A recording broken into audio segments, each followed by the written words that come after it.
Everybody keeps saying it's going to get better. How is it going to get better? Our economy is so fucked that I work a full-time job. I make $21 an hour working 40 hours a week. I have no extra expenses, no bills out of my living. I have one credit card that's maxed because I've lived off of it, but other than that, I don't have cable. I haven't had cable in 10 years.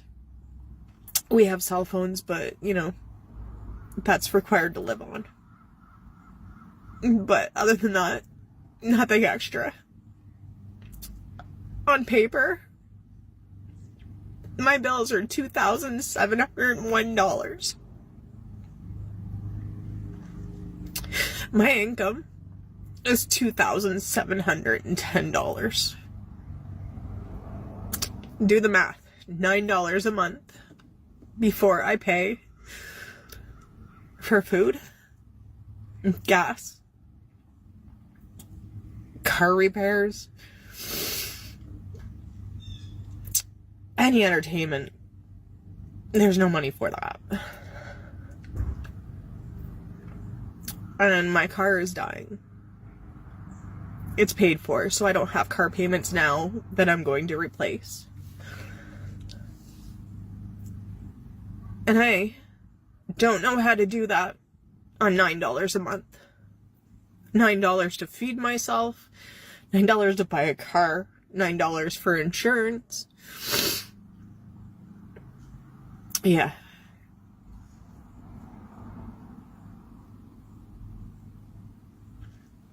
So at the end of the day, this is me because I worked 8.5 hours a day knowing that it's not enough, that it won't be enough.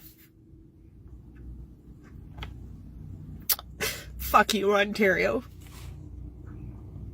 Can we talk about how miserable white people are for a second? Like, you know that white people are miserable, right? Like, have you ever looked a white person in the eye, even if they're like a big mental health person? You just look deep down and you're like, brother, you are not happy at all. And truly, it breaks my heart. But one reason, I think, one of the main reasons that a lot of white people, a lot of us are really unhappy and miserable is because we lack internal congruence. Now, congruence is a concept we learned early in grad school to help people heal. And congruence is basically internal alignment. Values and actions are on the same page, right? Like, we accept every part of ourselves. We feel peace, security in who we are, congruence. And no matter how hard you try, you can never find internal congruence if you're not congruent with the world around you. If you're not understanding what's real and seeing reality and affirming what's true. So like white people who deny patriarchy and capitalism's negative effect and oppression of the world and genocide that's happening around the world, like that's incongruent with reality. That is going to have an effect on us internally. Because to deny what's happening in real time,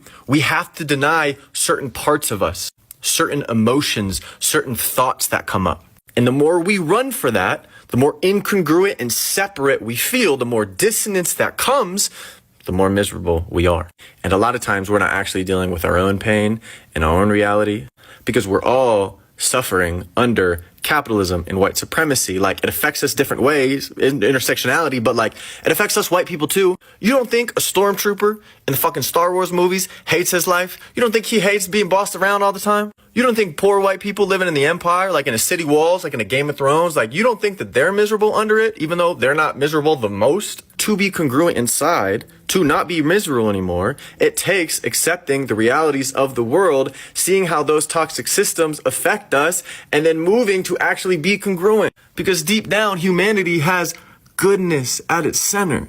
So yeah, white people, we're miserable because we're not congruent, because we're denying the realities of the world, and thus denying ourselves. Conservatives and anyone who believes in right-wing ideology are really pitiful people. Look at it this way. We live in such a cultural and historically rich world. There are 195 countries in the world with so much beautiful music, cuisine, amazing art and history, and amazing people. And so rather than embracing this vast, beautiful earth that we live on, conservatives have chosen to make their world small, to live in this delusional reality where there has to be hierarchy amongst countries and cultures. And as someone who's traveled to more than 30 countries now, I think it's one of the most pathetic things ever. Because what I've learned from traveling and speaking to people from all over the world is that there are so many beautiful things that link us together as people. I remember when I first moved to Germany and I was learning German, and I found a linguistic connection between German and Jamaican patois. So in Jamaican patois, we say shub,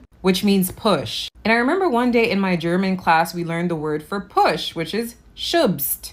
And I was like, that can't be a coincidence. So I decided to Google it, and I learned that there is this German-Jamaican connection where Western Germans moved to Jamaica after slavery was abolished and ran plantations there. And that's why we have Germantown in Jamaica. And a lot of white Jamaicans have German ancestry. And there were so many times where I was living in different countries or even traveling, and I saw a type of food, a piece of art that reminded me of somewhere else. And an integral part of traveling for me is sharing parts of my culture and perspectives with other people. But what you'll find with a lot of right-wing people is that they have a weakened sense of self. Their cultural identity is extremely weak, and this is why they have to rely on the hierarchy and the subjugation of others to feel like they have some sort of belonging in the world. They can only experience belonging by feeling better than someone else. Whereas a lot of us who have strong cultural ties, we don't need that hierarchy because a lot of us already know who we are. We have a strong sense of culture and belonging. And I think it is one of the most privileged things to have. Going through this world with open eyes and open arms and fully experiencing life for what it was meant to be. Beautiful.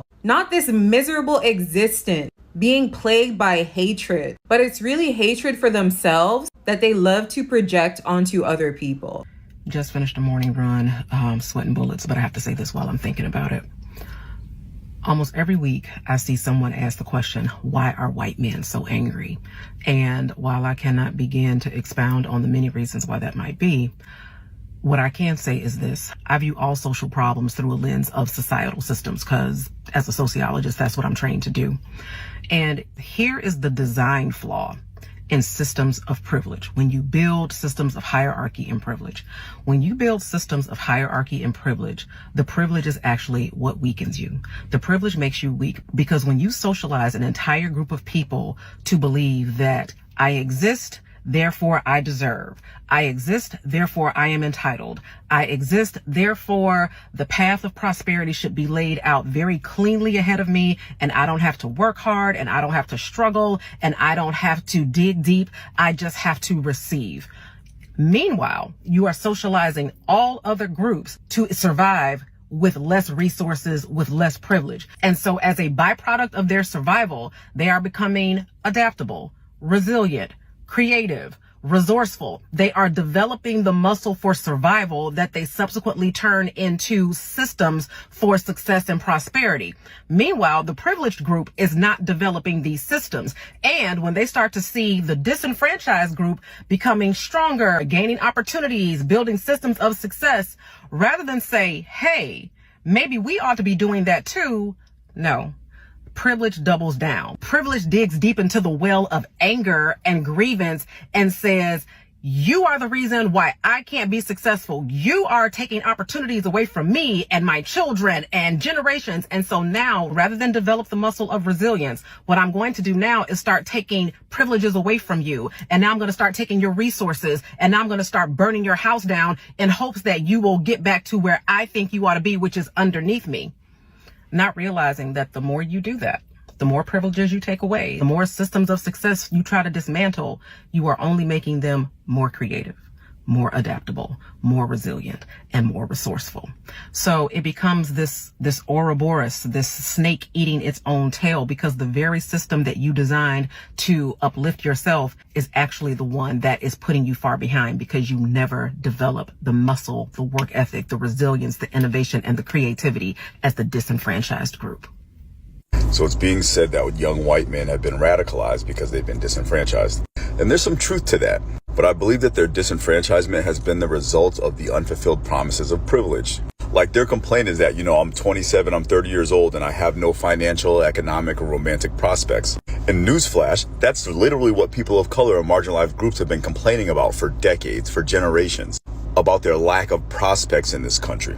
that has actually actively led to their disenfranchisement, well, our disenfranchisement, because I'm one of them. But we worked and we learned our way out of that so that we wouldn't be in a position where we elected into leadership our actual oppressors. See, young white men don't view or identify older white males as their oppressors because they look like them, because they're their dads and their uncles. But unfortunately, the fact that those promises of privilege have not been fulfilled for them, that the entitlement that they have been raised in, and ingrained within them, the fact that all of this is yours and for you and, as divine by the will of God, and none of it should you have to work for, which is part of what their complaint is, and they don't want a competitive space in a competitive world. The chant in Charlottesville, Jews will not replace us. This fear of being replaced because in a competitive marketplace, you haven't been bred for generations to compete. You have been told that you were entitled to all of it, and it is your birthright. So you haven't competed. You haven't improved yourself. You haven't built skills to put you in a place to compete with the people of color who have been told their whole lives for generations twice as hard for half as much. But again, the radicalization of these young white males is just the unfulfilled promises of privilege. But now you find yourself in a space where you are facing the same world as the groups that have been marginalized by your fathers and your grandfathers. So I think the solution is to actually find yourself unifying with these marginalized groups who have worked so hard to scale and achieve. And I know that's a big blow to your ego, because you've been told your whole life and for generations that they are less than you, that they are beneath you, that they are inherently genetically inferior to you. Which I understand how that contributes to your rage, because these people who you have been told and made to believe are inferior to you have accelerated far beyond you.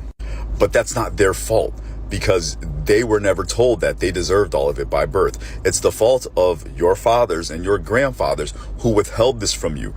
No immigrant took your job. Your father and your grandfathers and your uncles gave them to them. They preferred them to you because they will work harder for less money. The solution for you is to work harder and to unify with these people so that we all can live in a competitive society with fair compensation for fair work. And right now you're at a point in history where you have the choice to either unify with the oppressed or identify with the oppressors. Make the right choice. Y'all want to know one real reason why America's crashing out like crazy right now? Mediocrity don't hit like it used to, baby. See, once upon a time in America, you could be real mid and still thrive. Mediocre effort, boom, you get a house, car, annual vacation, pension, hell, maybe even a boat. You could clock in, coast through the week, grill on Sundays, and still retire with dignity. But that era is dead and gone, baby. And instead of leveling up or adapting, they're mad, they're bitter, and they're not even blaming the billionaires. They blaming you. They have the audacity to blame me. They blaming immigrants, black people, queer folk, anyone they think is taking something that used to be theirs by default. See, they don't want equality. They want comfort. And when mediocrity no longer gets them that comfort, they start rewriting the rules to rig the game again. It ain't about fairness. It's about preserving the lie. The lie that being average should still be enough for them. So the white Americans are in Mexico as usual, causing problems to the Mexican citizens there. I mean, how dare you go to someone else's country to retire? Because you're a guest, literally, you're a guest there. This is not your home. You're there, you're retired, whatever you're doing, vacation, and then y'all go there and complain about what they do every day that's a part of who they are, their culture, and their way of life, because it inconveniences you. And then now some of y'all upset that they're taking to the streets and protesting your existence in their country. Your existence there. They're destroying your properties that you have built, the businesses that you've built there, that's driving their economy up, the cost of living up for them. And y'all upset. Go Mexico, keep up the good work. Can someone please explain to me why conservative white men feel they are under attack in the United States? Because the last time I checked, every single U.S. president has been a man. Only one of those men has been a man of color. White men have never been enslaved in this country. White men have never been denied their right to vote in this country, nor has that ever been on the fucking table. just because people want the same rights that you've always had doesn't mean that you're the victim.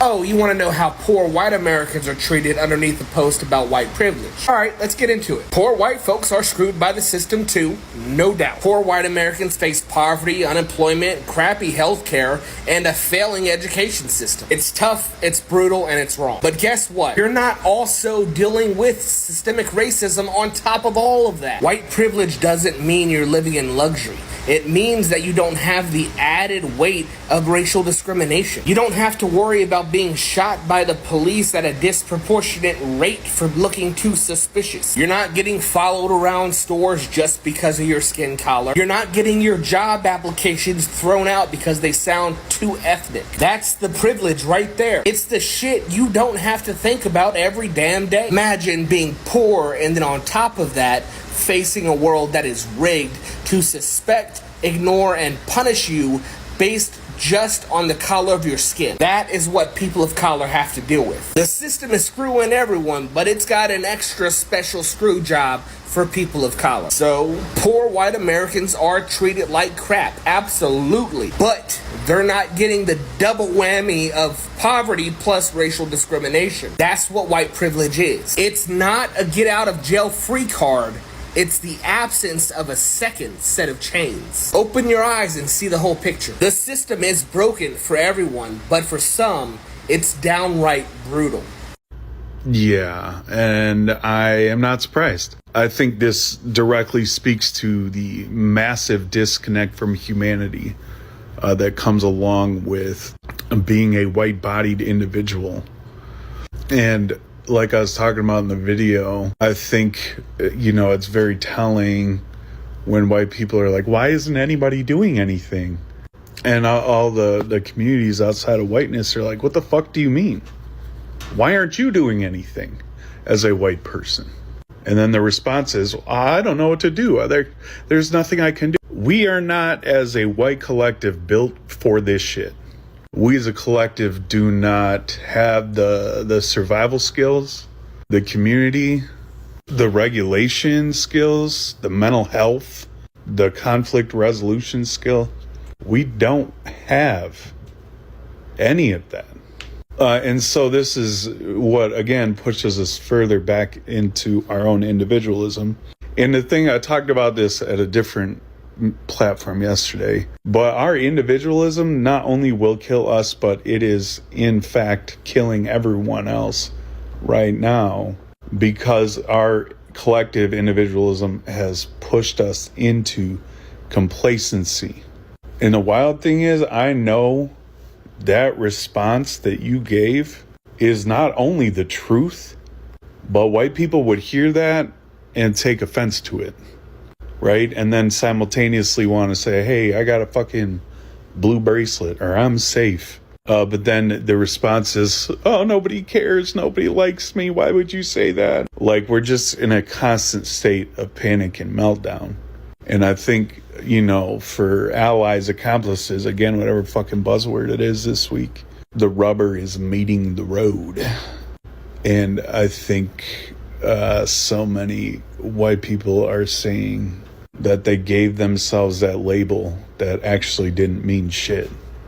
Because I can performatively on this app all day say, I stand with the black community, I stand in solidarity with all these other communities. And then when shit gets real hard, we're like, oh, let me protect myself first and foremost, and still try to pretend like I care for everyone else. That's not how it goes. And our complete lack of humanity and our inability to be empathetic to anybody outside of ourselves, and barely towards ourselves at times, is so clear. And I know it's clear to every other community outside of whiteness, but I think there's a lot of white people that we're looking at each other like, what the fuck? I thought you cared. Oh, I thought you cared. I thought you cared. I don't know what to do. What are we going to do? And white supremacy is coming crashing down. And the outcomes of that is violence towards everyone else that doesn't look like me. While at the same time, that individualism that most white people choose is collectively suffocating everybody. So I'm not really sure how I made it over to the white men crying on video about their finances side of TikTok. But I was over there for a little bit. And at first I was like laughing because it's like FAFO, right? Because like y'all voted for this and now it's affecting you. But then I started to think like these are normally the people that, and so to see them online in this much disarray where they're on video crying in full tears about their finances and how mad they are,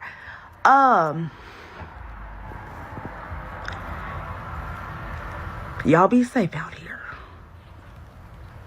So I just got back from the Quantum Fest and it was such a beautiful experience. I met a lot of beautiful faces.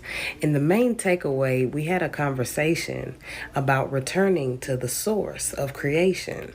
Now, as far as the topic of the Y chromosome being reabsorbed into the X, this has happened at a multitude of contexts because it is not only the Y chromosome that is being reabsorbed, it is also the artificial construct of the paradigm that we live in. So there was a study that shows that by the year 2045, the majority of the world's population will be either black or brown.